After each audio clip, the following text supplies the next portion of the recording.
आप अपनी जाति पे गर्व करो, भाई हम क्षत्रिय हैं, हम गर्व कर रहे हैं, नो प्रॉब्लम। लेकिन गर्व करने का मतलब नहीं है, ये नहीं है कि आप दूसरे आदमी को हीन दृष्टि से देखो। देखो आप बताओ भाई, जो भी आदमी कोई भी काम कर रहा है, आज भी जो काम कर रहा है, अब हमारे मान लीजिए सड़क पे कोई हमारा स्वीपर भाई जो है सफाई कर रहा है, आप खुद महसूस करो ना भाई, ये आदमी गंदगी को साफ कर रहा है, हमारे समाज में सफाई कर रहा है। अगर ये नहीं होगा तो एक दिन आप नहीं रह सकते हैं, तो वो आपका सहयोगी है। मुझे उम्मीद है किसी दिन ऐसा होगा जिस दिन इतिहास का डिस्कशन खत्म हो जाएगी, भाई पता दो कि हाँ राणा सांगा ने क्या किया, बाबर ने क्या किया, मीराबाई ने क्या किया, कोई ऐसी टीम गठित हो जो ये डिसाइड करके बता they once and for all. क्योंकि अगर इतिहास पे बहस लगातार होती रहेगी तो देश कभी संगठित हो ही नहीं सकता, पॉसिबल ही नहीं। क्योंकि कहते हैं ना गड़े मुर्दे उभर के बाहर आते ही हैं। हर भारतीय व्यक्ति को भारतीय विचारधारा के अनुरूप जो बात लिखी हुई है उसको ही मानना चाहिए। हम बाबरनामा क्यों मानेंगे? बाबर हमारा दुश्मन था, आक्रमणकारी था, उससे हमारे देश का चाहे हिंदू हो चाहे मुस्लिम हो उसका कोई लेना देना नहीं है। जो यहाँ पे हिंदुस्तान में जो मुस्लिम भाई हैं वो लोग भी तो 4 पीढ़ी 10 पीढ़ी पहले जो है हमारे ही भाई बंधु थे।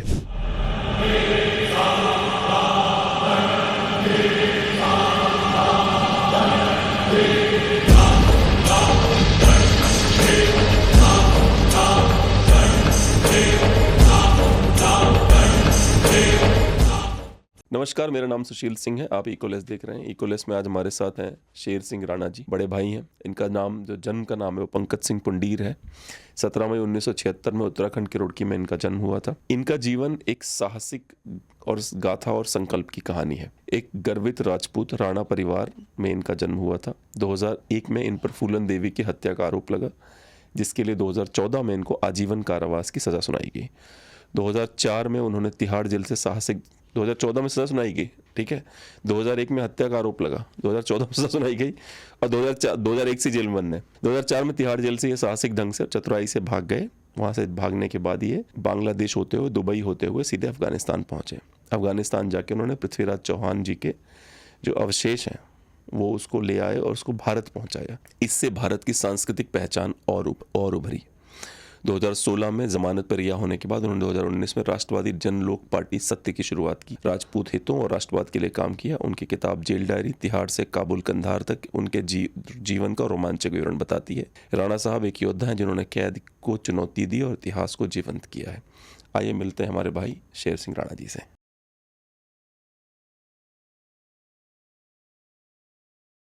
ठीक है, अभी भैया आपने अपनी माता जी को खोया है अभी रिसेंटली।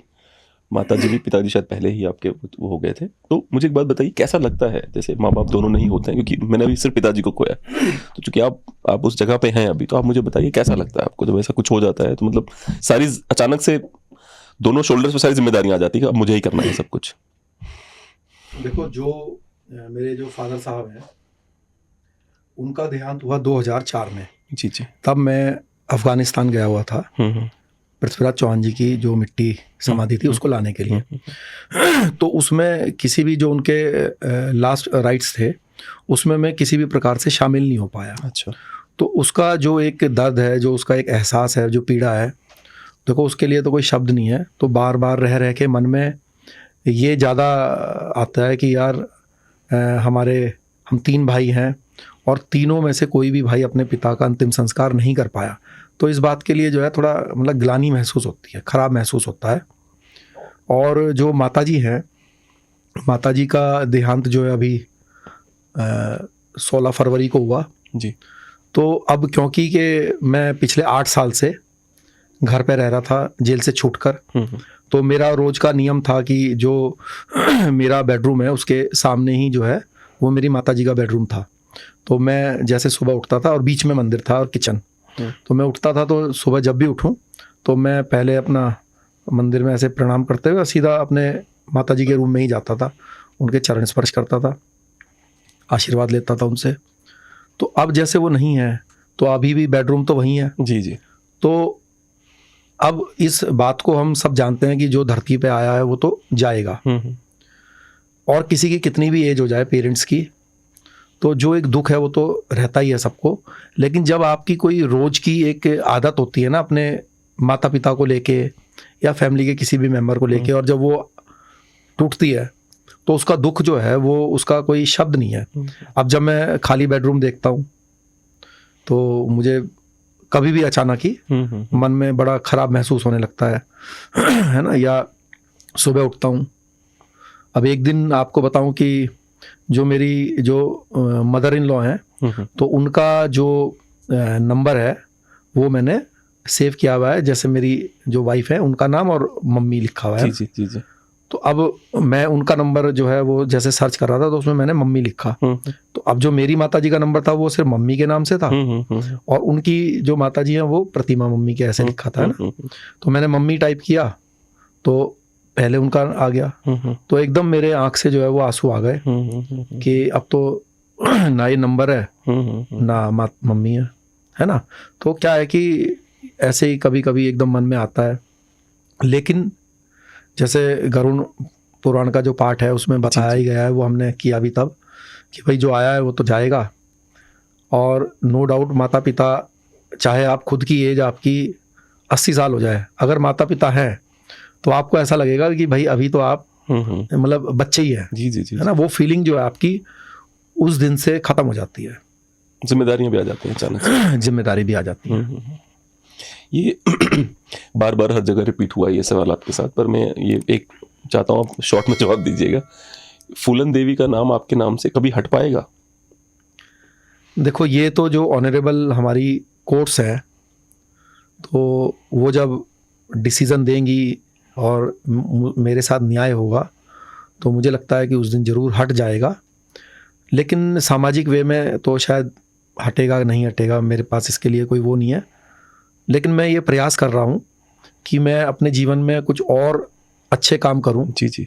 जैसे मेरे को सौभाग्य मिला कि पृथ्वीराज चौहान जी की मिट्टी लाने का अफगानिस्तान से, तो ईश्वर ने अगर मुझसे और भी कोई अच्छे काम, बड़े काम करा दिए, है ना, तो मुझे लगता है कि हो सकता है कि वो काम जो है उस पर हावी हो जाएं और ज़्यादा मतलब लोग उसको भूल जाएं। जी जी जी, बिल्कुल जी। और ये तो मतलब ये बात आपने पहली बार मैंने इस एंगल से सोचा है कि पृथ्वीराज चौहान वाला जो आपने इतना शानदार काम किया है वो थोड़ा तो भारी पड़ा है इधर वाले, जो ये लगातार एक भूत आपके पीछे पड़ा हो, उस पर थोड़ा उसको नीचे कराया उसने कि नहीं भाई और भी काम करे मैंने बहुत सारे, ये जो मेरे साथ चल रहा है इसका कुछ नहीं हो सकता। देखो, अगर हम इसको ऐसे देखें कि वैसे तो मैंने कुछ किया नहीं है फूलन देवी से रिगार्डिंग जो केस लगा है, जी जी, लेकिन अगर मान लीजिए वो केस लगा हुआ है और किया भी होता, तो अगर फूलन देवी का जो केस है अगर वो 1% है ना, तो वो 100% है। जी जी, बिल्कुल। मतलब बहादुरी में, मुसीबत में,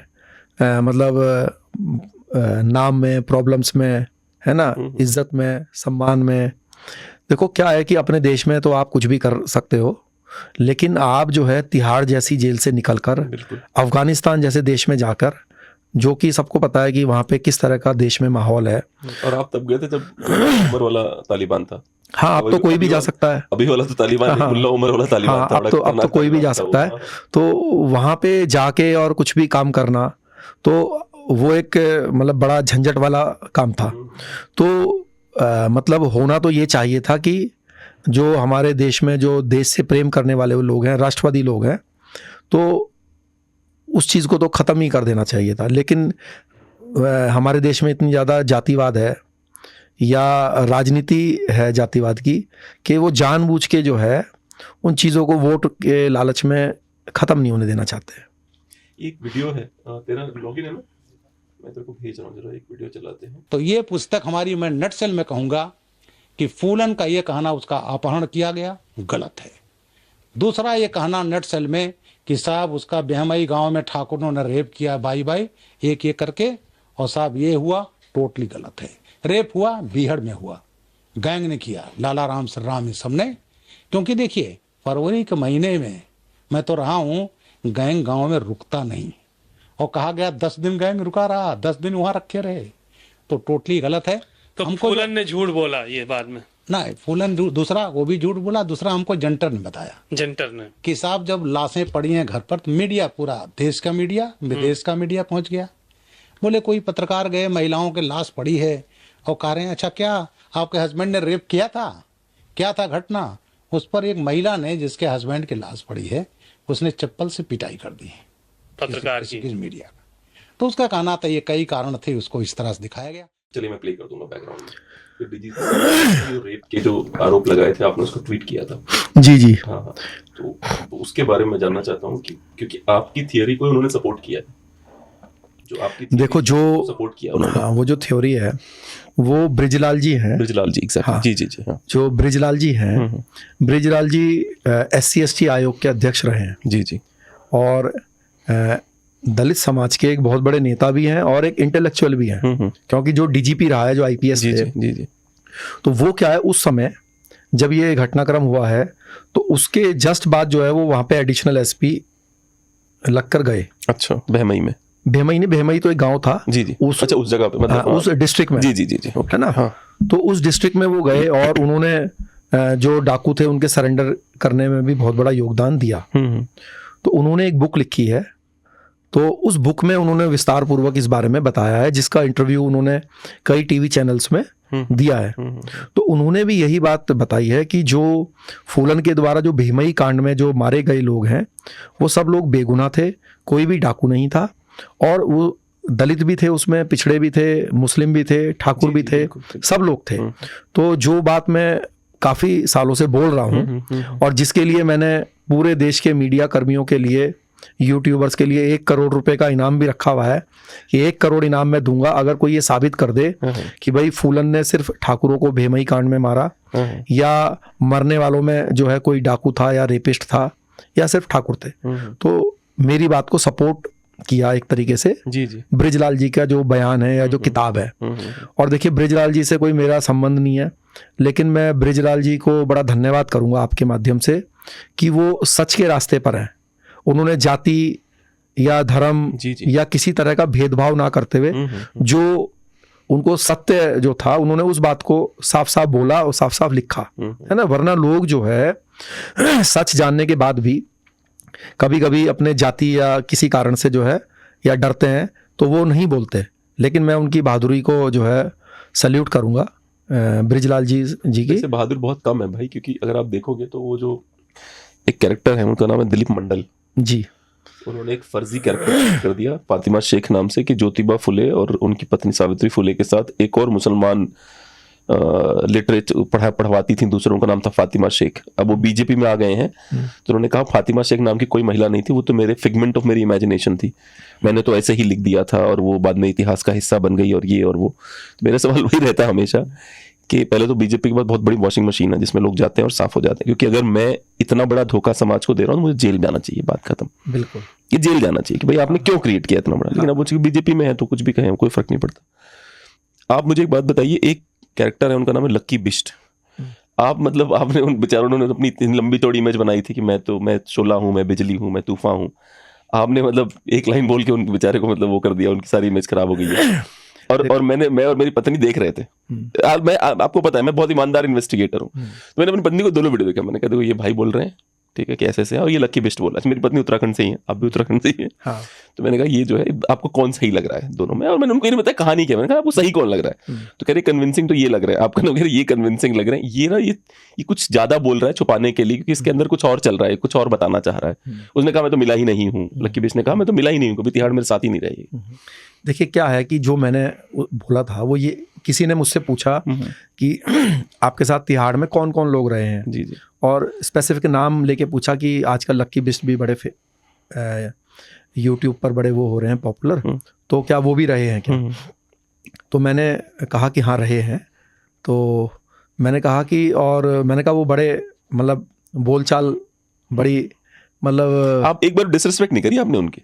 हाँ नहीं, मैं आपका टोन रिस्पेक्टफुली था लगातार। नहीं मैंने असल में उनको, उनके या उनके चाहने वालों को मैंने ये बोला कि भाई वो उनके आंख से आंसू आ गए एक्चुअली। और फिर जो अब वो जो चैनल वाले थे उन्होंने उसकी हेडलाइन बनाई कि लक्की बिस्ट जेल में रोते थे।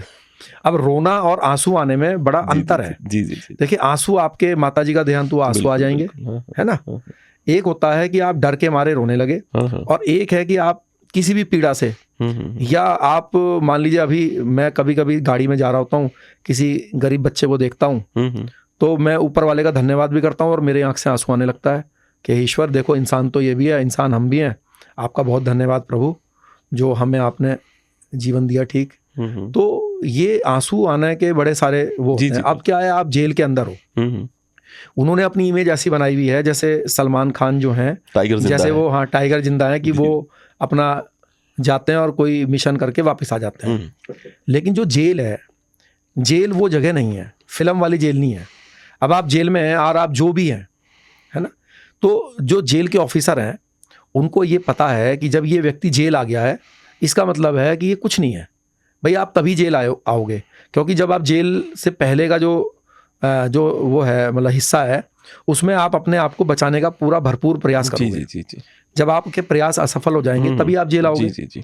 मान लीजिए आप जो है रॉ के हेड हैं, आप रॉ के हेड हैं, अब आपको किसी चीज में जेल भेज दिया गया, इट मीन सरकार आपके खिलाफ है। बिल्कुल। तो जेल अधिकारियों को भी ये बात पता है। अगर आप उसको धमकी दोगे मैं तुम्हारा ऐसे करा दूंगा, तुम्हारा वैसे करा दूंगा, तो वो मनी मन हंसेंगे कि भाई अगर तेरे बस की कुछ होता तो तेरे को एक थानेदार नहीं तो जेल भेजा हुआ, उसका ही करा देता, मैं भी थानेदार हूँ, तो है ना। तो जेल वालों को ये बात पता होती है।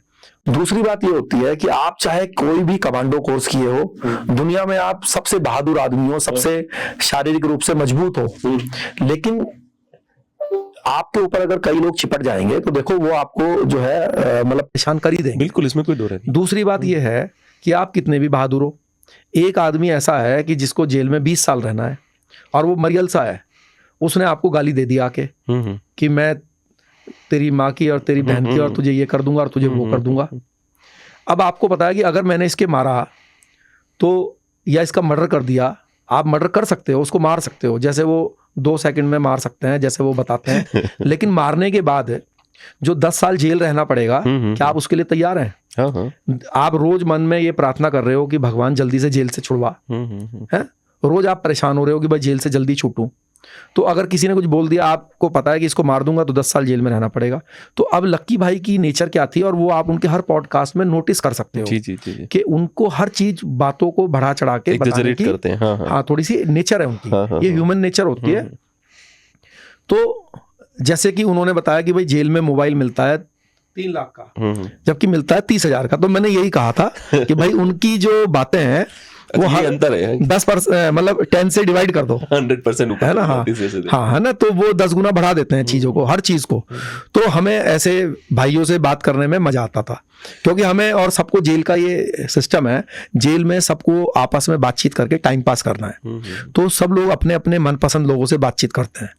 तो मेरे जो मनपसंद थे वो भी मेरे मनपसंद थे, क्योंकि हमें मजा आता है। जैसे हर व्यक्ति, आप पॉडकास्ट कर रहे हो, उनके पॉडकास्ट क्यों कोई पसंद करता है, उनके व्यूज ज्यादा आते हैं, क्योंकि हर एक की बातें, भाई उनकी बातें सुनने में मजा आएगा, हमें भी वो बताएंगे ऐसे। मुझे पता भी होगा कि ये झूठ बोल रहे हैं, मुझे पता भी होगा कि इसमें से 10 पर डिवाइडेड बाय 10 करना है, लेकिन फिर भी मुझे मजा लेना है ना। भाई पॉडकास्ट जो लोग देख रहे हैं वो टाइम ही तो पास कर रहे हैं, है ना। कोई जनरल नॉलेज की किताब तो है नहीं कि उसको पढ़ के जो है कोई IAS का एग्जाम देने जाएगा, सब लोग टाइम पास कर रहे हैं। तो अब हम भी उन्हीं में से थे। तो एक दिन जब वो अपने सेल से बाहर नहीं दिखे और हम लोग घूमते थे, है ना, तो मुझे अच्छे से याद है, हवारा साहब थे मेरे साथ, जगतार सिंह जी हवारा, अच्छा, है ना, जो बेअंत सिंह हत्याकांड में थे। अच्छा, जो पंजाब के मुख्य एक CM थे। हाँ, सिटिंग CM की हत्या हुई थी, जो एम्बेसडर उड़ा दी थी। हाँ, वही। तो मैंने बाबा जी से पूछा, मैंने कहा यार भाई साहब वो नहीं दिख रहा। तो वो बोलने लगे कि वो जो है मतलब कुछ ऐसे बोल दिया उनको उल्टा सीधा। तो मैंने कहा आ जाओ चलो, फिर उनको भी मजा आता था घूमने में साथ में। तो फिर हमने उनको कहा कि क्या हो गया, वो कहने लगे कि उसने ऐसे ऐसे उल्टा सीधा बोल दिया। अब जिस बंदे ने बोला था वो आज भी जेल में है। अच्छा। और आप मानिए 25 साल से जेल में है। अच्छा। हो सकता है 20-25 साल और रहे। तो आप ऐसे व्यक्ति का क्या बिगाड़ लोगे? अगर आप जेल में उससे लड़ोगे तो आपकी पनिशमेंट चढ़ जाएगी, उसकी आप पनिशमेंट चढ़ा लो, क्या बिगड़ गया उसको तो जेल में ही रहना है, आपको छूटना है। हमने खुद कई बार जो है वो अपमान का घूंट पिया है। अच्छा। क्योंकि आप हर एक से नहीं लड़ सकते, आपके लड़ने का मतलब है आपकी पनिशमेंट चढ़ना। तो आप की जब पनिशमेंट चढ़ जाएगी और वो जब जज साहब के पास जाएगी तो जज साहब कुछ नहीं सुनेंगे। जज साहब क्या कहेंगे, यार ये व्यक्ति जो है जेल में भी नहीं सुधर रहा, चाहे आपकी कुछ गलती ना हो, वहां थोड़ी ना पूरा विस्तार पूर्वक लिखा जाएगा, बस वहां तो पनिशमेंट चढ़ी हुई दिखेगी, लिखा जाएगा रिकॉर्ड ठीक नहीं है ना। तो बहुत सारी चीजें देखना पड़ता है, सोचना पड़ता है। और अगर आपने मार ही दिया या चोट मार दी, सर फोड़ दिया, तो आप पे मुकदमा लगेगा, फिर उसका ट्रायल फेस करो आप। हाँ, तो क्या है ना कि देखो वो एक शरीफ आदमी है, अच्छे व्यक्ति हैं, वो कोई हैबिचुअल क्रिमिनल तो है नहीं कि भाई ठीक है चलो और मुकदमे लग जाएंगे, जेल काट लेंगे, है ना। तो उस लिहाज से मैंने कहा था कि उनको शायद ऐसी पीड़ा हुई होगी कि मैं बहुत कुछ हूं लेकिन मैं इसका कुछ कर नहीं पा रहा। बिल्कुल, बिल्कुल। तो ये जो बेबसी होती है, इसमें आंसू आ जाता है इंसान का। अगर आप बहादुर हैं तो आपके आंसू आएंगे। सही बात है। तो वो व्यक्ति को मैंने उनकी तारीफ ही करी थी कि वो बहादुर आदमी है। उनको लगा कि यार मैं कुछ भी कर सकता हूँ, लेकिन मैं यहाँ बेबस हूँ, है ना। तो वो बेबसी के आंसू थे। पर मीडिया वालों ने बहुत डिफरेंट ट्विस्ट सिचुएशन को, हाँ, उन्होंने तो उनको ऐसा लगा यार अगेंस्ट कर दिया लकी हाँ, की, उनको हाँ, नहीं, देखो मैं आपको बता दूं कि हमारे साथ जेल के अंदर एक से एक लोग रहे हैं। मतलब लक्की भाई तो एक बहुत साधारण भाई हैं हमारे, है ना। वो तो भाई इतने बड़े बड़े टेररिस्ट रहे हैं, इतने बड़े बड़े ऑफिसर रहे हैं, इतने बड़े बड़े नेता रहे हैं, सारे अंडरवर्ल्ड के लोग रहे हैं, बड़े बड़े बाहुबली रहे हैं। तो वो तो किसी भी एंगल में उनमें फिट नहीं होते। जी। जबकि मैं आपको बता दूं कि वो हाई रिस्क के अंदर भी अपने एप्लीकेशन देकर आए थे। एक होता है कि जेल वाले आपको हाई सिक्योरिटी प्रिजनर महसूस करें कि भाई आप हाई सिक्योरिटी के हो, है ना। एक होता है कि कुछ लोग वार्ड में होते हैं, जनरल वार्ड में, वो खुद एप्लीकेशन दे देते हैं कि हमें हाई सिक्योरिटी वार्ड में रखा जाए, है ना। तो वो तो खुद एप्लीकेशन दे के आए थे। ऐसी भी मेरे को जानकारी है, क्योंकि मैंने उनसे पूछा था कि भाई आपके ऊपर एक ही केस है, तो आपको क्यों हाई सिक्योरिटी वार्ड में रखा। तो आपका कोई हाई प्रोफाइल केस नहीं है, आप डॉन भी नहीं हो। तो उन्होंने कहा कि मैंने एप्लीकेशन दी तो इसलिए मुझे भेजा। अच्छा, आप कह रहे थे, चलिए, एक आतंकवादियों में एक व्यक्ति का हमने, और कोई ऐसा फेमस व्यक्ति जिसके साथ आप रहे हो वहां पे तिहाड़ जेल में?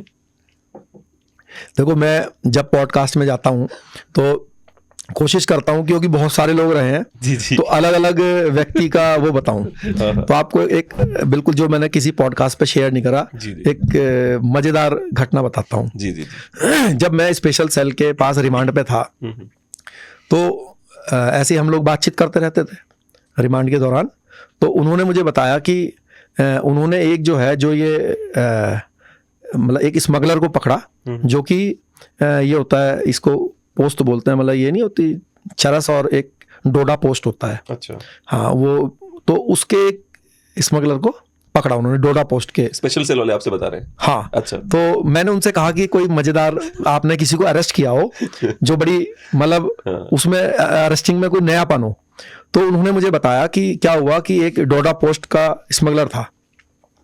तो कह रहे कि हमने जो है उसके पास फोन किया कि मतलब उनके स्पेशल सेल के एक व्यक्ति ने, ऑफिसर ने फोन किया कि मैं जो हूँ ऐसे ऐसे वो बोल रहा हूँ न्यूज़ चैनल से, और जो है मुझे आपका इंटरव्यू लेना है, और इंटरव्यू लेना है, और मैं चाहता हूँ कि भाई आज से आपका थोड़ा बिजनेस भी बढ़ जाएगा, और जो है मतलब वो भी हो जाएगा, आपका थोड़ा प्रचार प्रसार भी हो जाएगा।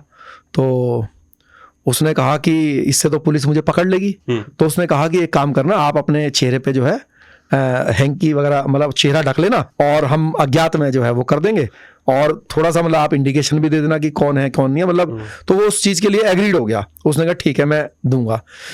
तो उन्होंने कहा कि कहाँ आना है मुझे। तो उन्होंने कहा कि भाई हमारा जो स्टूडियो है वो यहाँ लोधी कॉलोनी में है, दिल्ली में, और जो है आप लोधी कॉलोनी आ जाओ। तो उसने कहा कि और थोड़ा सा सामान भी ले आना। अच्छा। हाँ, कैसा होता है, जिससे कि हम दर्शकों को दिखा दें कि डोडा पोस्ट जो है वो कैसा होता है। मुझे दया आ रही है उस बंदे की। तो वो जो है वो उनकी बात में आ गया।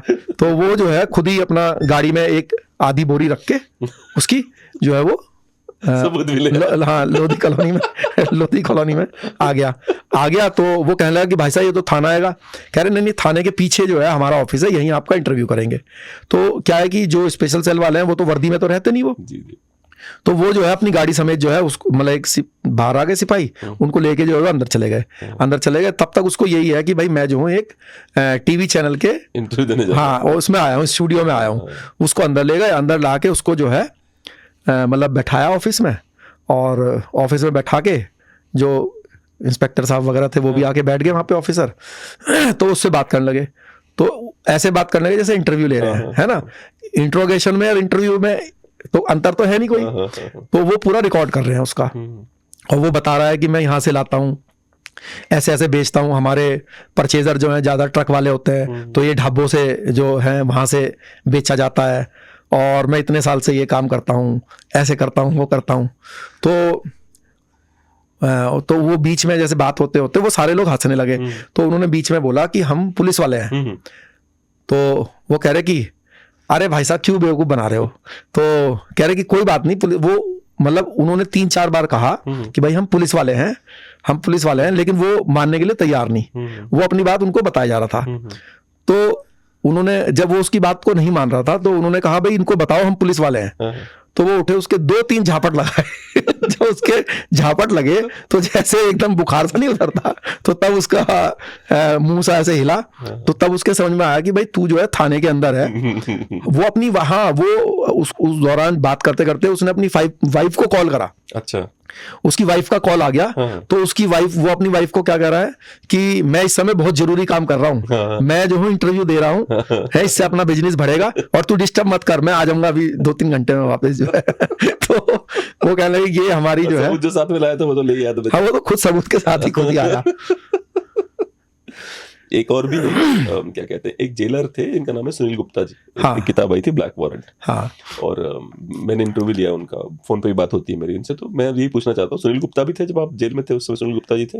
हाँ, देखो जो सुनील गुप्ता जी हैं, सुनील गुप्ता जी जो डीजी ऑफिस है, जी जी, उसमें उनके पास 2 जिम्मेदारियां थी। पीआरओ थे वो जेल के, तिहाड़ जेल के, पब्लिक रिलेशन ऑफिसर, और वो लीगल लॉ ऑफिसर थे, है ना। तो जो जेल है, जो जेल की जो डे टू डे जो कार्रवाइयां हैं, है ना, या जो वर्किंग है, उससे उनका कोई वास्ता नहीं था। अच्छा, है ना। उनका जो वास्ता था असल में, जो तिहाड़ जो ये कॉम्प्लेक्स है पूरा, इसमें डीजी ऑफिस जो है एक साइड में है। वहां पे डीजी साहब बैठते हैं, उनसे जो 2 जूनियर ऑफिसर हैं, एक एआईजी और एक डीआईजी, ये 2 लोग वहां पे बैठते हैं। इससे जो नीचे के जो सुपरिटेंडेंट हैं, वो अपनी अपनी जेल के हेड होते हैं। तो जो सुनील गुप्ता जी हैं, उनकी जो रैंक थी वो थी डेप्यूटी सुपरिटेंडेंट, मतलब डीएस, जिसको जेलर बोलते हैं। वो उनकी रैंक जेलर थी। लेकिन जो जेल के अंदर, जैसे कोई भी एक जेल जब हम करेंगे तो उसमें एक सुपरिटेंडेंट है जो कि जेल का हेड है, जो कि दानिक्स ऑफिसर होता है। फिर उनके नीचे जो है 2, 3 या 4 डीएस होते हैं, जिसको डेप्यूटी सुपरिटेंडेंट बोलते हैं। फिर उसके नीचे एएस होते हैं, और फिर उसके नीचे हवलदार और सिपाही होते हैं। तो Sunil Gupta ji as a as उन्होंने जॉब की शुरुआत करी 2 स्टार से। फिर वो डीएस बने, और जब वो डीएस बने तो फिर वो डीजी ऑफिस में उनका ट्रांसफर हो गया। तो डे टू डे जो जेल का वर्क है, उससे उनका जो वो है वो हट गया। तो जेल के जो, अगर मान लीजिए, जैसे सपोज कीजिए उनका वर्क क्या था, कि सपोज कीजिए आपने कहा कि मुझे जो है अपने वाइफ को मैं रोज बुलाना चाहता हूं, या मुझे तो रोज चिकन खाना है। अब हाई कोर्ट में किसी ने एप्लीकेशन लगा दी, तो अब जेल वालों को उसमें जवाब देना है। अच्छा, तो फिर उसका जो जवाब है, वो जो जेल का जो लीगल सेल है वो बनाएगा। तो वो सुनील गुप्ता जी की देखरेख में बनेगा जी जी, कि क्या जवाब वहां पे देना है ना। और जेल की तरफ से उनको जाना भी पड़ सकता है। अच्छा, अगर वो डीजी साहब के ऑफिस से रिपोर्ट कॉल की होगी किसी जज साहब ने, और अगर जेल सुपरिटेंडेंट से रिपोर्ट कॉल करी होगी, तो जो है वो जेल के जो वहीं जेल के जो ऑफिसर हैं वो भी चले जाते हैं। उनका बड़ा अच्छा, सुनील गुप्ता जी कहते हैं जो बाहर का परसेप्शन है जेल का, हमारा वो परसेप्शन कभी नहीं होता है। आपके लिए बाहर आतंकवादी होगा वो, पर वो कन्विक्ट हो गया है। तो मेरे लिए एक नॉर्मल बंदा है वो, ना मैं उसके साथ द्वेष रखता हूँ, ना उसके साथ प्रेम करता हूँ। मैं उसको नॉर्मली ही ट्रीट करता हूँ। वो रोएगा तो मुझे भी आंसू आ सकते हैं, वो परेशान होगा तो मैं उसके साथ खड़ा हो सकता हूँ। वो तो वो बताया कई उदाहरण, जैसे मकबूल भट्ट का उदाहरण बताया उन्होंने, और अफजल गुरु का उदाहरण बताया, कई उदाहरण बताए। उन्होंने कहा मेरे लिए नॉर्मल लोग हैं, आपके लिए बाहर मीडिया आपको जो दिखा रहा है वो दिखाए, मैं तो उनको नॉर्मली ही ट्रीट करता हूँ। तो ऐसा ही माहौल होता है जेल का कि एक दूसरे को नॉर्मली ट्रीट किया जाता है। देखो, जो सुनील गुप्ता जी हैं, उसमें जो उनकी जो बात एज ए ऑफिसर उनकी बात बिल्कुल करेक्ट है। क्योंकि हम एक ऐसा ही ऑफिसर चाहते हैं जो कि लॉ बुक पर चले। तो जो जेल एडमिनिस्ट्रेशन है, उनका जो वर्किंग है, उनका जो वर्क है, वो है कि जिसको जज साहब, जिसको कोर्ट जुडिशियल कस्टडी में भेज रही है, तो वो एक तरीके से जो जेल ऑफिसर्स हैं वो उनके गार्जियन है। जब वो जुडिशियल कस्टडी में आ गए तो वो उनके गार्जियन है, उनके खाना पीना, रहना सोना, उनका मेडिकल, उनका हर चीज के रिस्पॉन्सिबल है वो। अब क्या है कि जो पूरी तरह से, जो कि एकदम प्योर एक ऑफिसर है लॉ बुक पे चलने वाला, तो उसके लिए तो सब समान है। चाहे आप बाहर बम फोड़ के आए हो, चाहे रेप करके आए हो, चाहे मर्डर करके आए हो, चाहे 420 करके आए हो, वो सबको सेम निगाह से देखेगा कि इसको जेसी में भेजा है, जुडिशियल कस्टडी में जज साहब ने। मेरी जो चेयर है उसका काम है, ये जेल मैनुअल है, इस जेल मैनुअल के अकॉर्डिंगली मेरे को इसको खाना देना है, सोने के लिए इंतजाम करना है, इसको बीमारी हो जाए तो दवाई दिलानी है, और समय पे इसको कोर्ट में पेश करना है।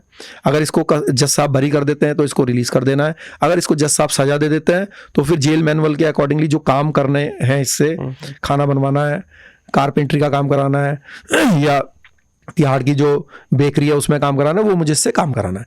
तो जो जेल बुक पर जो काम करने वाला ऑफिसर है, उस हिसाब से सुनील गुप्ता जी की बात एकदम करेक्ट है, परफेक्ट है।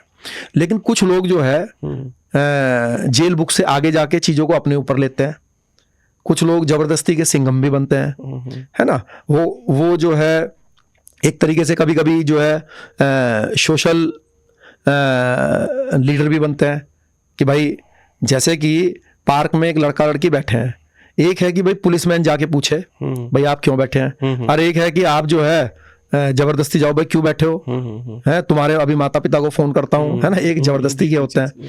तो सुनील गुप्ता जी ने जो अपनी नौकरी की है, जो मुझे महसूस होता है वो लॉ बुक पे की है। जी जी बिल्कुल, है ना, जो कि इसीलिए कई बार जेल के अधिकारियों से भी नहीं बन पाती थी कि वो लॉ बुक पे भी नहीं चल पाते थे। हाँ, लॉ बुक पे मैंने बताया ना, देखिए भाई जो लॉ बुक पे चलेगा, है ना, तो वो क्या है, वो सबके लिए एक जैसा होगा, है ना। और जो जैसे अब फिर दूसरे जो प्रवृत्ति का व्यक्ति है, तो वो कहेगा कि यार मतलब उसमें फिर बहुत सारी बातें आ जाएंगी ना, वो कहेगा यार मेरे एरिया का है, थोड़ा इसका वो कर दें, है ना। सुना है मैंने तिहाड़ जेल जातियों में ही बटा है, हाँ, जाति वाइज ही चलता है वहां पे जो होता है। देखो जेल के अंदर, तिहाड़ जेल के अंदर जाट भाइयों का वर्चस्व है। अच्छा, चाहे वो जेल के ऑफिशियल्स हो, मतलब कर्मचारी हो, और चाहे जेल के अंदर जो बंदी हैं, है ना, वो है। जेल के अंदर मुख्य रूप से तिहाड़ जेल में मुझे ऐसा लगता है कि तीन कैटेगरी के लोग ज्यादा हैं। जो हमारे जो अगर हम दिल्ली में बड़े गैंगस्टर, है ना, या वैसे किलिंग वाले लोग देखेंगे तो वो या तो हमारे ये जाट समाज के भाई हैं, या फिर कुछ मुस्लिम भी बड़े गैंग हैं, और जो मीडियम क्राइम वाले लोग हैं, मान लो चेन स्नैचिंग, जेब कतरा, ये वो अधिकतर जो है वो एससी समाज के भाई हैं, जो कि जो दिल्ली में जो झुग्गी बस्तियां हैं, या है ना इस तरह के हैं, या फिर जो इधर जो पुरानी दिल्ली वाला जो एरिया है, तो मुस्लिम कम्युनिटी के भी लोग जो गरीब तबके के हैं वो भी इस तरह का काम करते हैं। तो जो मतलब जिसको दिल्ली का जो क्राइम का वो आप मान लो, तो वो ये दो कैटेगरी है। और जो अपर क्राइम है, जो गैंग चल रहे हैं बड़े बड़े, वो मुख्य रूप से जाटों के हैं, हाँ, जाट समाज के। अच्छा, चलिए वापस आते हैं तिहाड़ जेल से। वैसे मेरी सुनील सर से जब बात हो रही तो उन्होंने ये बताया था कि किस प्रकार से महिलाएं तक आती हैं, डांस होता है, उन्होंने मेरे चैनल पे बोला ये सब। अच्छा, हाँ बिल्कुल, कि किस प्रकार से किसी बड़े आदमी के बेटे ने, मनु शर्मा नाम है उसका, उसके पिता ने बगल का सामने का होटल खरीद लिया ताकि मेरे बेटे को बढ़िया से खाना मिल सके।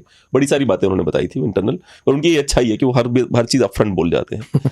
अच्छा, ये मैंने उनको मैसेज किया था कि उनका टेड टॉक था, मैंने पूछा कैसा रहा, तो उनका रिप्लाई आया बहुत अच्छा रहा।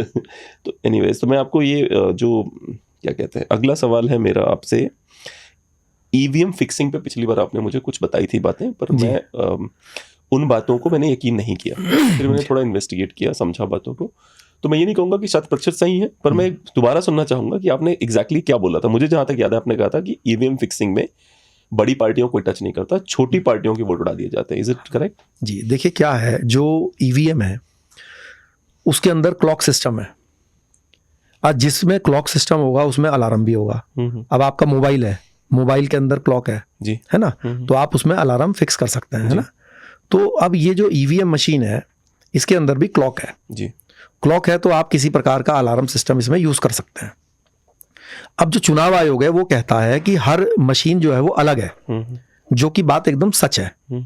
हर मशीन अलग है, हर मशीन कूड़े की तरह डीएम ऑफिस में पड़ी रहती है ऐसे ही जब तक चुनाव नहीं आता है ना, कूड़े की तरह पड़ी हुई है।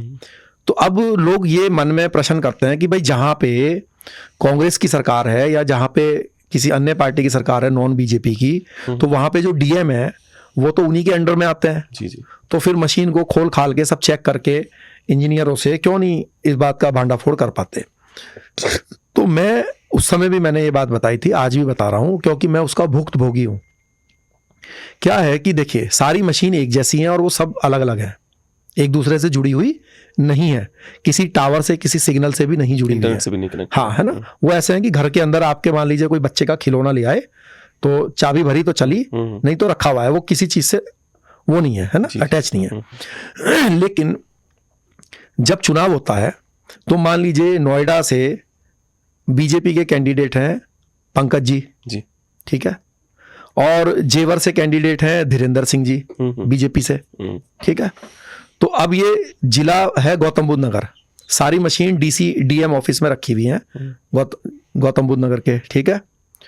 तो अब किसी मशीन में चढ़ेगा पंकज जी का नाम, किसी मशीन में चढ़ेगा धीरेन्द्र जी का नाम, ठीक है। वहां पे भी समाजवादी पार्टी का जेवर में अलग कैंडिडेट होगा, नोएडा में अलग होगा, बसपा का अलग होगा, उधर भी बसपा का अलग होगा, उधर निर्दलीय लोग अलग होंगे, इधर निर्दलीय लोग अलग होंगे, ठीक है। तो अब ये नाम कब चढ़ेंगे? ये नाम चढ़ेंगे जब चुनाव का प्रोसेस शुरू होगा तो कैंडिडेट नॉमिनेशन करेगा, उसके बाद नाम वापस की डेट होगी और उसके बाद सिंबल अलॉट होंगे।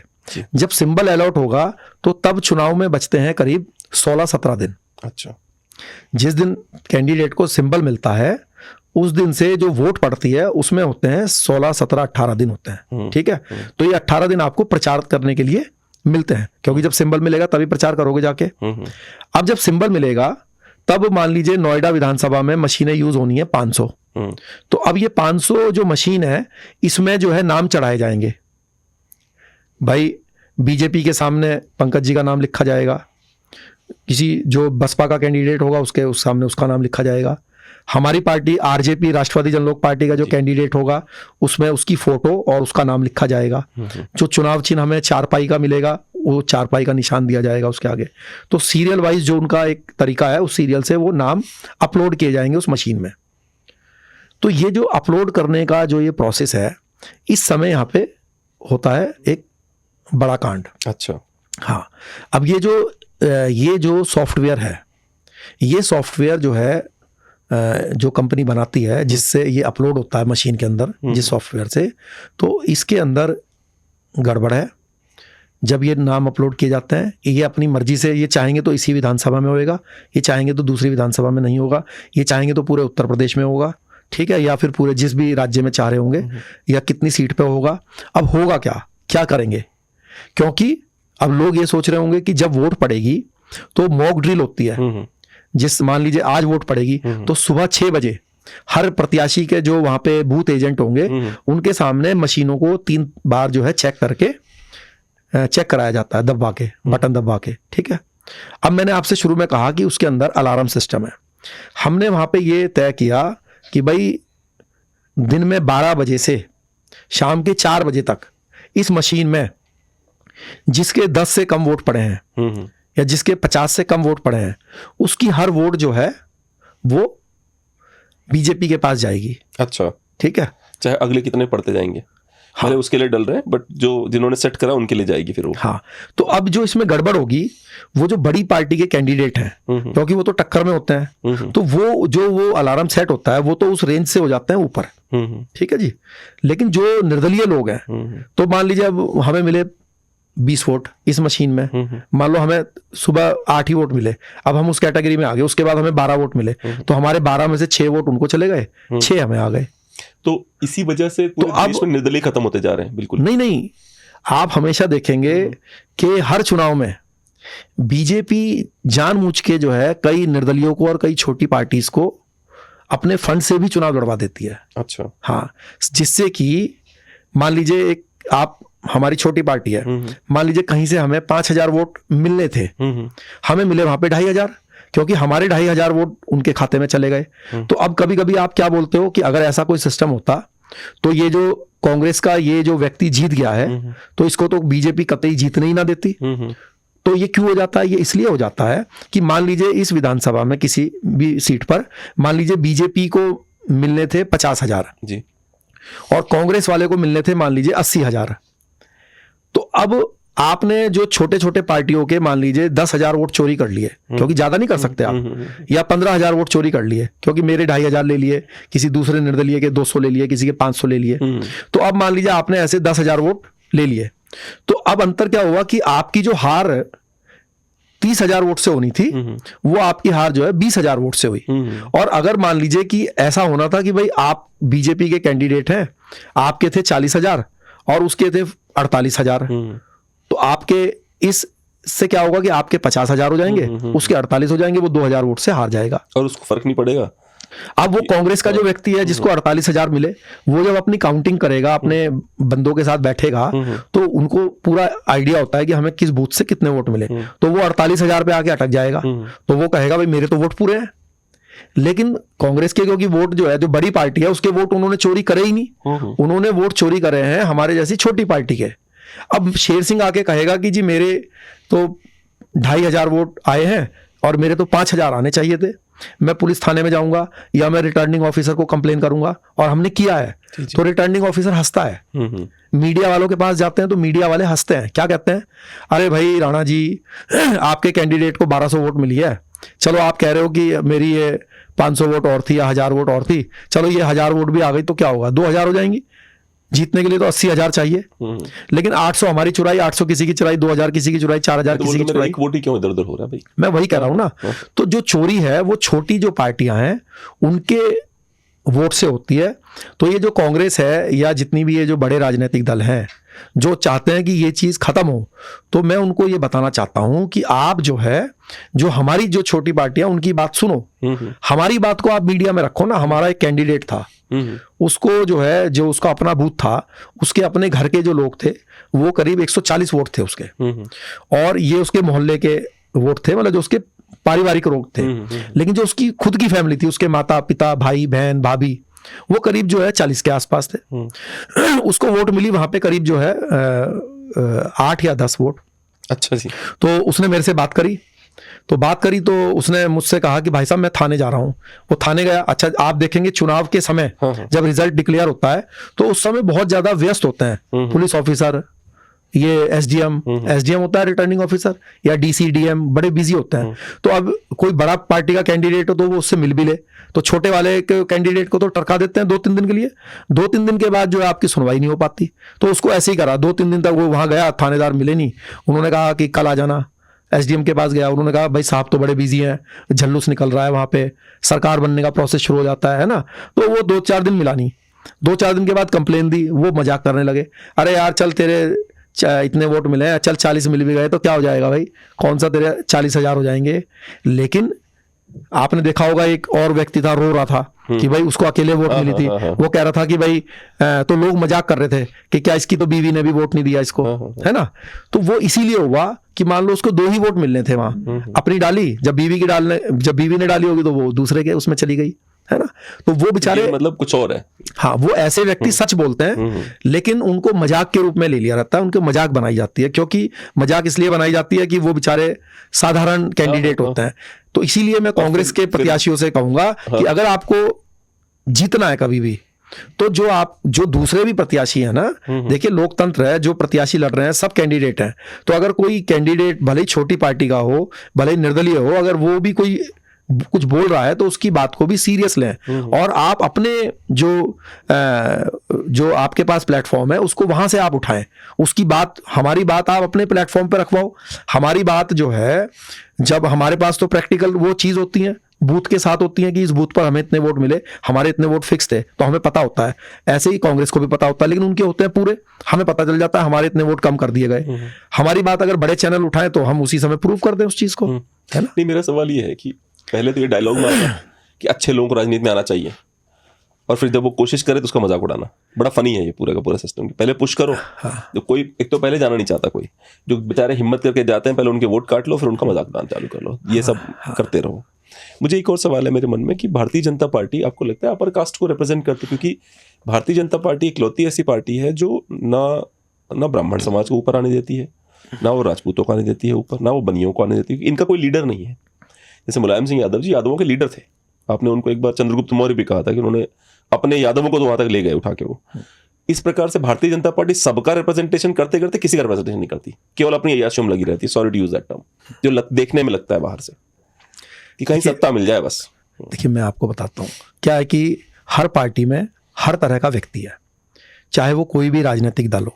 अब हमारे देश में 2 तरह के राजनीतिक दल हैं, दो तरह के स्ट्रक्चर हैं, एक है राष्ट्रीय पार्टी, एक है क्षेत्रीय दल। जी। तो जो राष्ट्रीय पार्टी है उसका जो स्वरूप है वो है मुद्दा, वो लोग मुद्दों पे काम करते हैं, वो लोग जाति या धर्म के उसमें उनका जो काम है वो थोड़ा सा कम होता है, ध्यान कम होता है, उनके होते हैं मुद्दे। और जो क्षेत्रीय दल हैं करीब करीब सभी देश के अंदर जितने भी हैं वो किसी जाति के आधार पे बने हुए क्षेत्रीय दल हैं, चाहे वो समाजवादी पार्टी हो, चाहे वो बसपा हो, चाहे वो कोई भी राजनीतिक दल हो। तो वो जिस जाति के आधार पे बना हुआ राजनीतिक दल है, सत्ता में आने के बाद वो अपने जाति को ज्यादा से ज्यादा फायदा पहुंचाता है, रिप्रेजेंटेशन करता है। हाँ, अब क्योंकि हमारे देश में अभी तक भी जो आपने क्षत्रिय बोले या ब्राह्मण बोले या वैश्य बोले, इनका कोई जाति के आधार पे कोई राजनीतिक दल नहीं है। जैसे हमारे यादव भाइयों का समाजवादी पार्टी है, या जाट भाइयों की आरएलडी है, या उधर आरजेडी है बिहार के अंदर यादव भाइयों की, है ना, या मराठाओं ने भी जैसे शिवसेना या एनसीपी इस तरह से बनाए हुए हैं ना। तो इसलिए अब क्या होता है भाई, जो जाति के आधार पे बना हुआ है तो उनका चाहे वो योजना हो, नौकरियां हो, या फिर कोई पूर्वजों को लेकर कोई स्वाभिमान की बात हो, जैसे अभी राणा सांगा पे बोला गया, तो वो उसको बढ़ चढ़ के प्रोटेक्ट करते हैं, उसको उठाते हैं। अब लेकिन मजे की बात क्या है, दोनों में अंतर क्या है कि जितने भी क्षेत्रीय दल हैं जो जाति के आधार पे बने हैं, तो वो ड्रामा क्या करते हैं, मान लीजिए समाजवादी पार्टी है, अब मुलायम सिंह जी ने जब पार्टी बनाई तो समाजवादी को मैं कहूंगा कि जैसे समाजवादी पार्टी नाम की एक दुकान बनी, उस दुकान के आगे मुलायम सिंह जी खड़े हुए और उन्होंने कहा कि भाई ये दुकान पिछड़ों की है, पिछड़ों को यहाँ से नौकरियां मिलेंगी, यहाँ से उनको अधिकार मिलेंगे, यहाँ से उनको योजनाएं मिलेंगी, तो आप आओ इस दुकान पर। तो हमारे सैनी भाई, कश्यप भाई, गुजर भाई, जाट भाई, पटेल समाज के भाई, ये सारे के सारे, और यादव भाई तो आए उनकी बात मान के, तो वो सारे के सारे खड़े हो गए। जब सारे खड़े हो गए तो मुलायम सिंह यादव जी ने शटर खोला, और जब खड़े होके और पीछे का भी शटर खोल दिया, और पीछे के शटर से जो है यादव समाज के भाइयों को इशारा करा कि पीछे आ जाओ। तो सारी नौकरियां और सारी योजनाएं पीछे से जो है उनको सरका दी। अब ये देखते रह गए, भाई कुछ मिला ही नहीं। इसीलिए संजय निषाद जी ने निषाद पार्टी बनाई जी, सोनेलाल पटेल जी ने पटेलों की पार्टी बनाई, चौधरी अजीत सिंह जी ने जो है वो आरएलडी बनाई। वरना सभी पिछड़े समाज के लोग हैं, जब पिछड़ों की ही राजनीति सब लोग कर रहे हैं तो अलग पार्टी बनाने की आवश्यकता क्यों हुई? वो राजभर करके कोई एक और है, राजभर की पार्टी। हाँ, तो इसीलिए इन्होंने ये पार्टियां बनाई, क्योंकि इनको जो है जब इन्होंने नारा तो लगाया पिछड़ों का, लेकिन वोट भी पिछड़ों के नाम पे ली, लेकिन जब नौकरियां या योजनाएं देने की बात आई तो सिर्फ अपने यादव समाज के भाइयों को दी। तो इसीलिए जो है इन लोगों ने पार्टी बनाई। अब हमने जो है एक राष्ट्रवादी विचारधारा के अनुरूप जो है राष्ट्रवादी जनलोक पार्टी बनाई। आपके माध्यम से मैं अपने पिछड़े समाज के भाइयों से अपील करना चाहता हूं कि आप हमारे राष्ट्रवादी पार्टी से जुड़िए। आपके अधिकार जितने हमारे साथ सुरक्षित हैं, अखिलेश यादव जी के साथ उतने सुरक्षित नहीं है। अखिलेश यादव जी फिर आपको ठगेंगे। वो भले ही आपको आज पीडीए कर रहे हैं, लेकिन अगर आपने पीडीए ने उनको सत्ता दे दी तो माल सिर्फ जो है यादव भाई जो है काटेंगे। वो ये एहसान दिखाते हैं कि हम तो सबको टिकट देते हैं। अरे भाई, आपने कुछ लोगों को मान लीजिए एमएलए मंत्री बना दिया, और आपने क्या बनाया? वो तो बनाना ही पड़ेंगे, उनकी संख्या है वहां पे, तो एमएलए तो वही बनेंगे। बात तो तब होगी जब आप 50,000 पुलिस की भर्ती कर रहे हैं और उसमें न्याय करें। अभी ये लोग क्या करते हैं कि मान लीजिए पिछड़े समाज की 20,000 सीट है, अब 20,000 में 19,000 यादव समाज के भाइयों को भर देंगे। लेकिन अगर मान लीजिए राष्ट्रवादी जनलोक पार्टी की सत्ता आ जाए और पिछड़ा समाज हमारा साथ दे दे तो हमारी सत्ता है यहाँ पे, तो शेर सिंह राणा, तो ये जो 20,000 मान लीजिए पिछड़े समाज के लिए आरक्षित है नौकरियां या योजना, तो मैं तो किसी राजपूत को तो वो सीट पे नहीं बैठा सकता। वो तो 20,000 मुझे पिछड़े समाज के ही भाइयों को बांटने हैं। तो मैं तो क्योंकि खुद तो जनरल से आता हूं, तो मैं क्या करूंगा, मैं कहूंगा भाई हमारे सैनी भाइयों को दे दो 2,000 गुज्जर भाइयों को दे दो, मतलब 2,000 लोधी राजपूत भाइयों को दे दो, 4,000 कश्यप भाइयों को दे दो। तो जिसकी जितनी संख्या होगी उनको जो है उसमें बांट देंगे। तो न्याय कौन करेगा? न्याय करेगा असली उत्तर प्रदेश में या देश में न्याय कब होगा? जब राष्ट्रवादी जनलोक पार्टी से पिछड़ा समाज जो पीडीए है, पूरा पिछड़ा दलित, जब वो जनरल कास्ट की ये जो पार्टी है इसके साथ जुड़ेगा, क्योंकि इससे क्या होगा कि सबके अधिकार, जिसका जो अधिकार है उसको वो मिलेंगे। आप ले ही नहीं सकते उनका अधिकार। हाँ, मैं उनका अधिकार ले ही नहीं सकता। जब ले नहीं सकता तो मैं चाहे न्याय करूंगा। हाँ, मतलब चाहे अगर मेरा मन भी बेईमानी का हुआ तो भी मैं बेईमानी नहीं कर सकता। लेकिन ये लोग क्या कर रहे हैं, ये लोग जो है, क्योंकि ये भी पिछड़े में है, सैनी, कश्यप, लोधी राजपूत, गुजर भाई, ये भी पिछड़े में, तो क्या है कि जब ये यादव जी को सत्ता मिलती है तो सारा माल चपेट लेते हैं। इसीलिए बेचारे संजय निषाद जी को दूसरों को अपनी पार्टी बनानी पड़ी कि भाई हम निषादों का अधिकार जो है सुरक्षित करें। आप बताइए, जो फूलन देवी की बड़ी बहन है, उनका नाम मुझे ध्यान नहीं आ रहा, करुणा या अरुणा जी, जो भी है उनका नाम, तो उन्होंने, बहन जी ने भी पार्टी बनाई। क्यों बनाई भाई? वो तो समाजवादी पार्टी की नेता बन सकती थी, बिल्कुल, लेकिन उन्होंने अलग पार्टी क्यों बनाई? क्योंकि इन्होंने क्या किया, वोट तो लिया पिछड़े पिछड़े करके, क्योंकि फूलन देवी की जो बिरादरी है वो भी पिछड़े में आती है, वो तो वोट तो लिया पिछड़े के नाम पे, और तो उनके समाज को तो कुछ नहीं दिया। मान लीजिए एक आदमी सांसद बन गया तो उससे पूरे समाज का क्या भला हो गया? नहीं, मेरा सवाल ये भी है ना कि जैसे मान लेते हैं मैं अपर कास्ट हूँ, मेरे लिए क्या है इस देश में? नहीं, देखिए, मैं जानना चाहता हूँ आपसे, हाँ। क्योंकि बहुत अच्छा सवाल, अच्छी तरफ डिस्कशन गई है। मैं अपर कास्ट हूँ, थोड़ा बहुत पैसा भी है, मैं दुबई के का गोल्डन वीजा ले सकता हूँ या मैं कनाडा का सिटीजनशिप ले सकता हूँ। मैं इस देश में क्यों रुकूं? मैं ये जानना चाहता हूँ आपसे, क्यों रुकूं मैं इस देश में? देखो, पहली बात तो यह है कि देश अपना है। हो सकता है कि समय समय पर अलग अलग परिस्थितियां आती हैं, और मैं I am sorry to interrupt you again, इस देश ने, मतलब मेरे पिताजी जो है वो, उनकी सिक्योरिटी गार्ड थे, उनकी तनख्वाह 3,000 रुपये महीने थी, ठीक है? अपर कास्ट थे हम लोग, इस वजह से ना कोई उनको रिजर्वेशन मिला ना कुछ मिला। बेचारे देशभक्त, मतलब हार्डकोर देशभक्त, और यहाँ तक बोलने वाले कि अगर मुझे मौका मिले तो मैं पाकिस्तान में पूरे शरीर में बम लगा के उड़ जाऊंगा, यहाँ तक बोलने वाले आदमी थे वो। मेरा सवाल यही है ना कि मुझे ऐसा लगता है कि as an upper caste, as a Rajput, मुझे केवल एक झुंझुना दे दिया गया, इसका नाम है देशभक्ति। बोला ये करो, तुम इसको हिलाते रहो ऐसे पकड़ के, बाकी हम देख रहे हैं, बाकी इसको क्या देना है, तुम झुंझुना हिलाओ। मुझे ऐसा लगता है। देखिए, मैं आपको एक बात बताता हूँ, जो हमारा जो एससी समाज, एससी एसटी भाइयों को जो रिजर्वेशन है, देखो मैं अपने पॉइंट ऑफ व्यू से बता रहा हूँ, और मैंने इस पे बड़ा विचार किया है, मैं कोई हवाई बात नहीं कर रहा हूँ। जो एससी एसटी को जो आरक्षण है, तो वो तो अभी बरकरार रखने की जरूरत है। इसका रीजन है, जैसे कि कुछ लोग इसमें ये बात रखते हैं कि भाई आर्थिक आधार पर आरक्षण होना चाहिए। तो ओबीसी के अंदर जो दबंग जातियां हैं, जैसे यादव हैं, जाट हैं, है ना, तो और भी कुछ जो इसमें दबंग कास्ट है, उनके साथ तो आप आर्थिक आधार पे आरक्षण कर सकते हैं, क्योंकि जो उस समाज में जो आर्थिक रूप से संपन्न हो चुका उसको देने की जरूरत नहीं है। लेकिन जो एससी एसटी जो समाज है, उसको आप आर्थिक आधार पे अभी नहीं कर सकते, उसको आपको अभी भी जाति आधार पे ही रखना पड़ेगा। इसका रीजन क्या है जी? जैसे कि आपके मन में ये प्रश्न आता है, दर्शकों के भी आता है कि भाई कोई मान लीजिए डीएम बन गया, एससी समाज का है। पहले मैं भी ऐसे ही सोचता था, लेकिन फिर मैंने दूसरे नजरिए से विचार किया, तो कोई एससी समाज का डीएम है, आईएएस बन गया, तो अब उसको क्या जरूरत है आरक्षण की? उसके लड़के को क्या जरूरत है? तो जो इनको जो आरक्षण देने की जो भावना है, वो सिर्फ ये नहीं है कि इनको आर्थिक रूप से ऊपर करना है, उनको सामाजिक जो उनके प्रति जो हीन दृष्टि थी उसको भी खत्म करना है, और अभी तक वो खत्म पूरी तरह से नहीं हुई है। क्योंकि देखिए, आपको लगेगा कि भाई डीएम है, बड़ा अफसर है, इसको कौन, इसके साथ जो है कौन वो कर सकता है भेदभाव? आप साधारण व्यक्ति है, आप नहीं कर सकते। लेकिन मान लीजिए मसूरी ट्रेनिंग सेंटर में 10 ट्रेनी आईएएस ट्रेनिंग कर रहे हैं, वहां पे अलग अलग कास्ट के लोग हैं, उसमें मान लीजिए, तो वो तो क्योंकि इक्विवेलेंट है ना सब, तो हो सकता है उनमें से कोई बोल दे भाई मैं तो इसके साथ नहीं सोऊंगा, खाना नहीं खाऊंगा, तो आपस में जो क्योंकि वो उसी स्टैंडर्ड में ही तो उसके साथ वो होएगा ना, जो भी होगा। साल में ये लगता है आपको कि उनको शेड्यूल कास्ट और ट्राइब वालों को लगेगा अब हमें मिल गया, अब इससे ज्यादा नहीं? देखो, इसके लिए, हाँ, इसके लिए जो हमारे एससी समाज के भाई हैं वो खुद भी जिम्मेदार हैं। क्यों जिम्मेदार हैं? अगर कोई आपके साथ ऐसा कोई भेदभाव करता है, कोई ऐसा जो है आपके साथ मतलब हरकतबाजी करता है, तो सबसे पहली बात तो है कि आपको हीन भावना महसूस होनी ही नहीं चाहिए। ईश्वर ने जिस जाति धर्म में आपको जन्म दिया उस पर आपको गर्व करना चाहिए।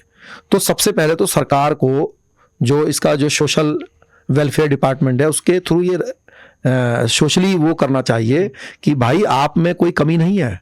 कोई आदमी अगर आपके साथ बैठने से, पानी पीने से मना करता है तो कमी उसके अंदर है, उसकी मानसिकता में है। है ना। तो उसकी मानसिकता जो आपके साथ बैठने से मना कर रहा है ना, उसकी मानसिकता भी तब जल्दी चेंज होएगी जब आप बुरा मानना बंद कर दोगे। सही बात। जब आप जो है कहोगे क्यों भाई, अगर वो कुछ बोलता है तो आप जवाब दोगे कि यानी कि भाई गरीब घर में पैदा होके, या मान लीजिए मैं इसमें पैदा हो गया, मेरे मान लीजिए पूर्वजों ने कोई वैसा काम किया जिसको आप छोटा मानते हैं, वैसे तो कोई काम छोटा नहीं होता, तो क्या कोई हम में कोई कमी हो गई? भाई मैंने भी एग्जाम पास करा, आपने भी एग्जाम पास करा, हम आ गए यहाँ पे, ठीक है। तो अभी जो हमने जो महसूस किया है, तो अभी तक पूरी तरीके से दोनों ही वर्ग में, और आपको बता दूं आज के समय में सबसे ज्यादा जो इस तरह की जो प्रताड़ना है ना, वो ओबीसी वाले करते हैं। अच्छा। हाँ भाई, मतलब क्या होता है कि जो मान लीजिए आप ऐसी समाज से वास्ता रखते हैं, आप जो है, मैं किसी कास्ट का नाम नहीं लूंगा, आप जो पिछड़े वर्ग की जातियां हैं, अगर आप उनके गांव में जाएंगे जहां उनका होल्ड है, आप हरियाणा के गांव में जाएंगे या इधर पश्चिमी यूपी के जिनका होल्ड है, जिनके नाम से इस पश्चिमी यूपी को बोलते हैं, तो वो आपको बैठने नहीं देंगे, आपसे ठीक से व्यवहार नहीं करेंगे, है ना, क्योंकि उनमें अपने पिछड़े समाज के हैं, वो खुद उसका आरक्षण का लाभ भी ले रहे हैं, उनके लिए अभिमान है अपना। तो ये अब आपके अंदर अभिमान है ना, लेकिन जो सामने वाला व्यक्ति है उसको भी हमें ऐसा ट्रेंड करना है, एससी भाई को भी, कि अगर कोई सामने वाला अभिमान कर रहा है तो आप उसको थोड़ा सा बात में समझाओ कि भाई छोटा कोई काम नहीं होता है, ठीक है। और धीरे धीरे देखो, जब वो आर्थिक रूप से संपन्न होंगे तो फिर वो आपके बराबरी में, जब क्योंकि थोड़ा भाई एक डीएम को एटलीस्ट 90% लोगों से की रीच से तो बाहर हो ही गया, वो 10% लोगों की रीच में रहा, तो एक टाइम आएगा कि जब इजीली जो है समाज में एक एक्सेप्टेंस बढ़ जाएगी। तो जब तक वो नहीं होता है, तो एससी समाज के लिए, एससी एसटी के लिए, तो देखो आर्थिक आधार पे नहीं, जो उनकी जो हुआ है, मतलब जो कंडीशन है आज, उसी आधार पे आरक्षण बरकरार रखना चाहिए। और जो ओबीसी वर्ग है, ओबीसी वर्ग में कई जातियां हैं, बल्कि अगर मैं सत्ता में आऊं, राष्ट्रवादी जनलोक पार्टी सत्ता में आऊं, तो आप यकीन मानिए पहले ही दिन जो यादव समाज के भाई हैं, उनको कम से कम भी 5 साल के लिए जनरल कास्ट में डालूंगा। क्यों डालूंगा? देखो उनके पास अपनी संख्या से 10 गुना ज्यादा नौकरियां हैं उत्तर प्रदेश के अंदर जी, अपनी संख्या से 10 गुना ज्यादा। तो और उनको किसी ने जाति के आधार पे उनको कोई भी उल्टा सीधा उनके साथ कोई व्यवहार नहीं करता, क्योंकि वो तो खुद ही दबंग है। जी, जी, जी। उनके मन में तो ये है कि भाई हम तो जो है ये है, तो उनको ना खुद मानसिक प्रताड़ना तो कभी नहीं होती ना उनको, लेकिन एससी भाई को मानसिक प्रताड़ना कभी कभी हो जाती है, शारीरिक भी नहीं। देखो ये भी आप खुद महसूस करके देखो, आप ठाकुर हैं, आप ब्राह्मण हैं, अब ये भी एक बहुत बड़ी पीड़ा होती है। आप स्कूल में गए अपने बच्चे के साथ, आपके साथ हल्का मान लीजिए आप कुछ भी हैं, है ना, अगर ये गिलास भी साइड कर दिया गया तो आपको अपमान तो हो ही गया ना, मन में तो आपके पूरे जीवन के लिए मन में आपके वो आ गया। इसमें आपकी क्या गलती है कि ईश्वर ने आपको किस में जन्म दिया, है ना। तो ये चीज खत्म करनी है देखो समाज से, और एक क्षत्रिय होने के नाते ये मेरा कर्तव्य है कि ये जो भावना है, चाहे वो हमारे अंदर हो और चाहे उसके अंदर कोई गिलानी हो, है ना, मतलब उसके अंदर जो अपना जो इन्फीरियरिटी कॉम्प्लेक्स है, उसका इन्फीरियरिटी कॉम्प्लेक्स खत्म करना है एससी एसटी भाई का। और जो स्वर्ण है या ओबीसी है, उनके अंदर जो सुपीरियरिटी है वो खत्म करनी है, इस चीज को लेके, जाति को लेके, है ना। आप अपनी जाति पे गर्व करो, भाई हम क्षत्रिय हैं, हम गर्व कर रहे हैं, नो प्रॉब्लम। लेकिन गर्व करने का मतलब नहीं है कि आप दूसरे आदमी को हीन दृष्टि से देखो। आप बताओ भाई, जो भी आदमी कोई भी काम कर रहा है, आज भी जो काम कर रहा है, अब हमारे मान लीजिए सड़क पे कोई हमारा स्वीपर भाई जो है सफाई कर रहा है, सफाई कर्मी भाई है, आप खुद महसूस करो ना भाई, ये आदमी गंदगी को साफ कर रहा है, हमारे समाज में सफाई कर रहा है, ठीक है नहीं। अगर ये नहीं होगा तो एक दिन आप नहीं रह सकते हैं, तो वो आपका सहयोगी है, ठीक है नहीं, तो आपका सहयोगी है। और हाँ, आप इस बात से वो कर सकते हो कि भाई जब वो सफाई कर रहा है, वो मान लीजिए शारीरिक रूप से गंदा है, वो आपसे कहे भाई मेरे से गले मिलो, तब आप बोल सकते हो भाई नहीं। वो तो अगर मैं भी अपने ऊपर गंदी चीज लगा के आ जाऊं, तो आप भले ही एससी भाई हो और साफ सुथरे नहा धो के आए हो, तो आप भी कह दोगे भाई आपके कपड़े गंदे हो रहे हैं, या आपका, है ना, नहा के आ जाओ, वो एक अलग बात है। लेकिन कोई आदमी मान लीजिए बिल्कुल फ्रेश खड़ा है, अगर आप उसको मंदिर नहीं जाने दे रहे हो, या उसके साथ किसी तरह का, उसके साथ बैठने में, हाथ मिलाने में या कोई वो कर रहे हो, तो ये कोई अच्छी बात नहीं है, समाज के लिए अच्छी बात नहीं है, धर्म के लिए अच्छी बात नहीं है, देश के लिए अच्छी बात नहीं है, और आगे भविष्य के लिए भी कोई अच्छी बात नहीं है। इसको मैं अच्छी बात मानता नहीं हूँ, और हम इसको प्रयास करेंगे जीवन में, मेरी बड़ी इच्छा है, और मैं तो इसको करने की कोशिश करता हूँ। मेरे साथ जो भी दलित समाज के भाई मुझसे वास्ता रखते हैं, है ना, मेरे जैसे ड्राइवर है, वो एससी समाज का है भाई, जी। तो हमारे हम अपने साथ में बैठ के हम खाते हैं, है ना। ये नहीं मैं करता कि भाई ये एससी है या ये ड्राइवर है, अरे भाई है तो इंसान ना। हाँ, हाथ पैर साफ होने चाहिए, हमारे भी साफ है, उसके भी साफ है, भाई खाओ बैठ के, क्या दिक्कत है। एक और भी सवाल है कि अपना घर अपना झंडा, ये कैंपेन क्या है आपका? देखो, हमारा ये कहना है कि भाई हम जो राजपूत समाज है या जो जनरल कास्ट है वो अनेक राजनीतिक दलों में बिखरा हुआ है जी। तो जब मौका आता है, जैसे अभी महाराणा सांगा जी को लेके उल्टी सीधी बात बोल दी, तो उनका जो प्रतिकार है जिस तरीके से बीजेपी का होना चाहिए था वो नहीं हुआ। अगर बीजेपी इसमें स्टैंड लेती तो बीजेपी के भी कई माननीय सांसद जो हैं वो एससी समाज के हैं, तो वो भी अपने एससी समाज के सांसद से ये बुलवा सकती थी, लेकिन उन्होंने नहीं बुलवाया, ठाकुरों को आगे किया।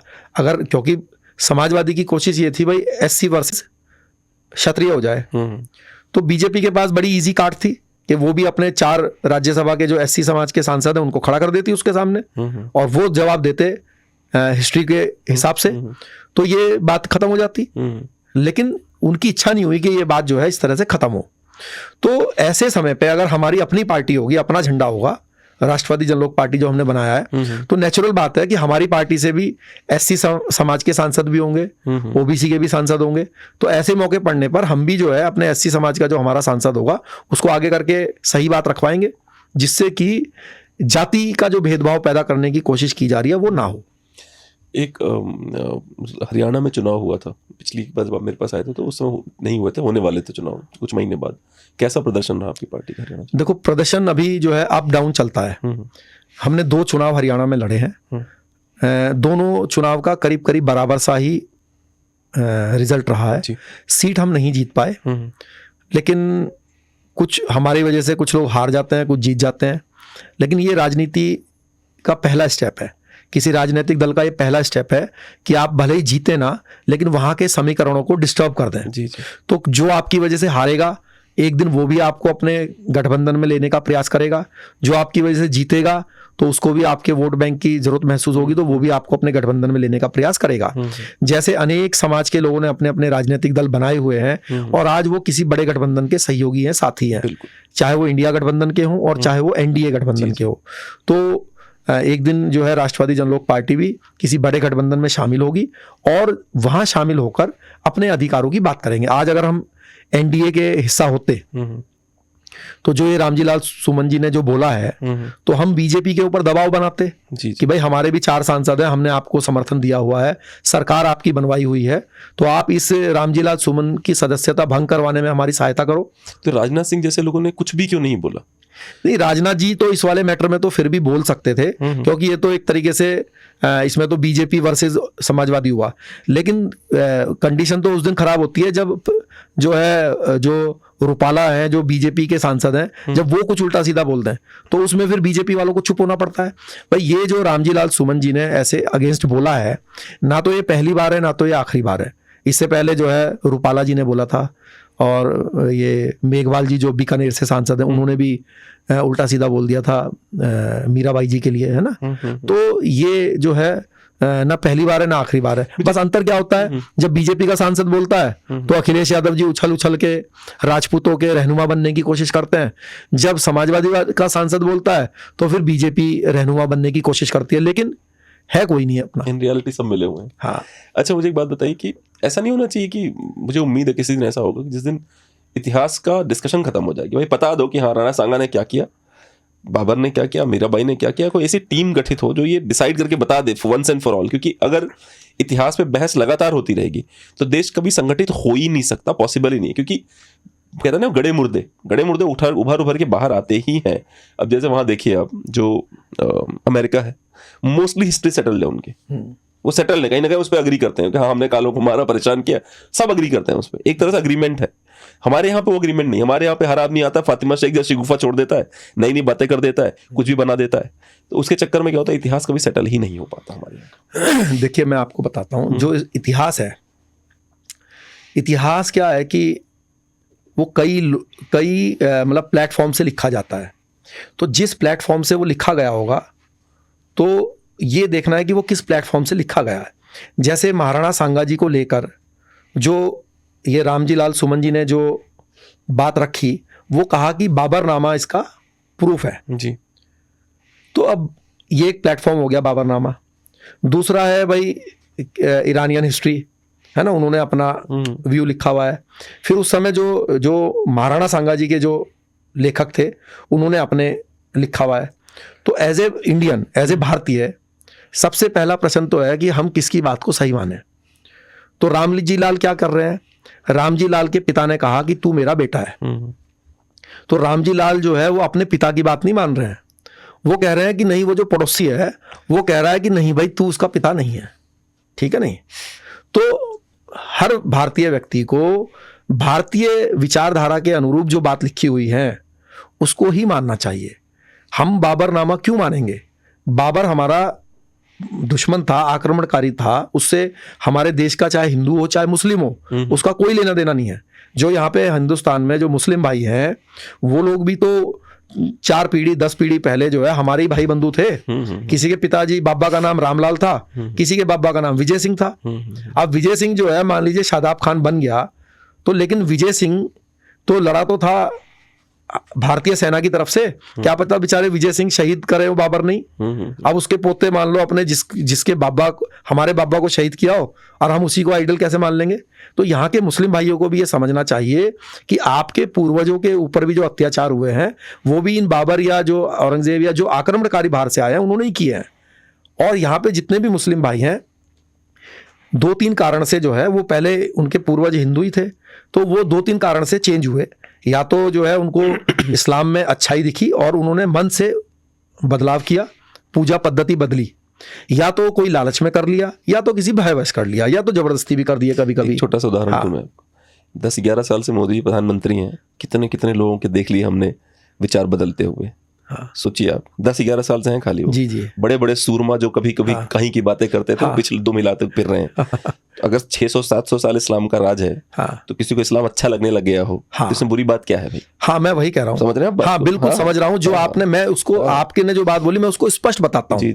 जैसे कि एक कांग्रेस के सांसद थे, नहीं समाजवादी के सांसद थे, अपने अग्रवाल जी, क्या नाम था उनका, उन्होंने एक बार राज्यसभा की लोकसभा में ये बोला था कि ठर्रे में राम और रम में राम और पता नहीं कुछ ऐसे ऊट पटांग बात जो है देवी देवताओं को लेके बोली थी। बड़ा विरोध हुआ था, है ना। उत्तर प्रदेश से हैं, उनको नाम मेरे माइंड में आया जा रहा है और जाया जा रहा है। अच्छा, मुझे याद आ गया। हाँ, नहीं, है ना, मुझे भी याद आ रहा है। हाँ, तो उसके बाद उसके कुछ समय के बाद वो बीजेपी में चले गए। हाँ, नरेश अग्रवाल। हाँ। तो नरेश अग्रवाल, इतनी पार्टियां बदल चुके हैं कि पार्टियां परेशान है उनसे। नहीं, नरेश अग्रवाल जी जब उधर थे तो उन्होंने ये शब्द बोला, लेकिन उसके बाद जो है उनका हृदय परिवर्तन हो गया। आज नरेश अग्रवाल जी जय श्री राम कर रहे हैं। तो ये क्या होता है, ये इसको लालच बोलते हैं। जी। उनको लगा कि भाई अब दूसरी तरफ कभी कुछ मिलेगा नहीं, तो अब यही इधर आके इस पाले में आके मिलेगा।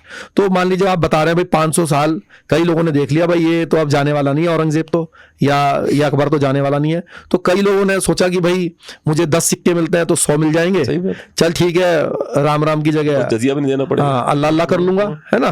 तो कई कारण रहे होंगे उसमें, कई लोगों को लालच रहा होगा। मुसलमानों की कट्टरता के पीछे मुझे ये कारण ज्यादा नजर आता है, शेम है उसमें, कहीं ना कहीं एक शर्म है जो कट्टर और बनाती है। अगर हम एक्सेप्ट करेंगे तो उस शर्म पे वापस जाना पड़ेगा, इससे अच्छा है और कट्टर। नहीं, देखो आपको एक बात बताता हूं मैं, जैसे कि जो ओरिजिनल मतलब शुरुआती जो इस्लाम के जो फॉलोअर्स हैं, तो आप देख रहे होंगे वो थोड़ा जो है पोलाइट हो रहे हैं बहुत ज्यादा, है ना। मैं भी दुबई हो गया, मुझे बता रहा हूँ, मतलब बड़े नॉर्मल लोग हैं। हाँ, है ना। जी। या फिर हम सऊदी अरेबिया की बात कर रहे हैं, वहाँ के प्रिंस या वहाँ के लोकल, तो पहले से ही है। हाँ, टर्की तो पहले से ही है। तो अब वो बड़े जो है मतलब वो हो रहे हैं।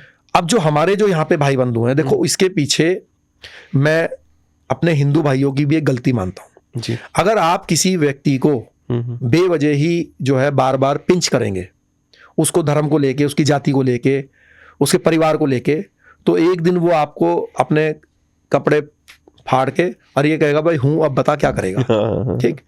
अब इस देश में जो मुस्लिम भाई हैं, देखो उनका भी ये देश है और वो भी राष्ट्रभक्त हैं, वो भी अपने देश से प्रेम करते हैं। हाँ, अधिकतर नहीं, मैं कहता हूँ 99.9% है। वो जो आप गिनती करते हो ना कि भाई ये टेररिस्ट है, ये ग्रुप है, कितने हैं वो, 100 हैं, 200 हैं, बताओ 20 करोड़ की आबादी में है, 2-4 हजार मान लीजिए टेढ़े मेढ़े निकल गए, और वो टेढ़े मेढ़े भी अधिकतर आपको बता दूं पैसों के लालच में काम करते हैं। जी, जी, ये भी मैं तो इनके साथ रहा हूँ मैंने ना। तो शो किया हुआ है पूरा कि पैसों के लालच में कश्मीर में प्रॉपर सैलरीज है लोगों की। हाँ, तो मैं इन टेररिस्टों के साथ रहा हुआ हूँ, तो मुझे इनका सबका पता है ना। तो अधिकतर लोग पैसों के लालच में या अलग अलग रीजन से, है ना, तो कभी कभी बहकावे में भी आ जाते हैं।